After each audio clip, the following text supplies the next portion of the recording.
અને પિતા અને પુત્ર હેતે રોકાયા। जरे मेघवार समाज के जरे खबर पई तारे सौ कोई हेते अचेला लग्या। ई करींदे समय हलदे वधारे मानव मेरामण जो को अचेला लगी वियो।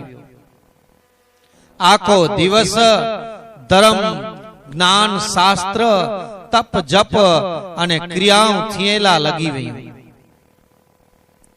अने हेते एकड़ो एड़ो धार्मिक शुद्ध वातावरण थई वई। अने एकड़े धार्मिक स्थल जेड़ो वातावरण थियेला लगी वियो। एतरे में मातंग देव के जो को विचार आयो।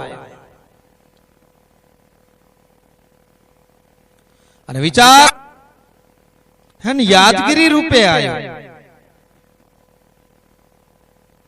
अने महेश पंथ बारमती तीर्थ जो को महिमाला करे ने हेते कोई पण धार्मिक स्थल होणु कपे एड़ो डाडा नी के एड़ो विचार आयो कि हेते कोई एड़ो धार्मिक स्थल होणु कपे जेते मुजी गत गंगा अचे पिंजा जो को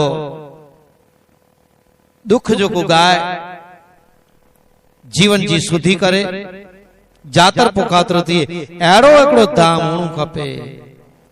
अने ही मेघवार समाज ला करे ने धार्मिक यात्रा जो धाम पण बनी वने।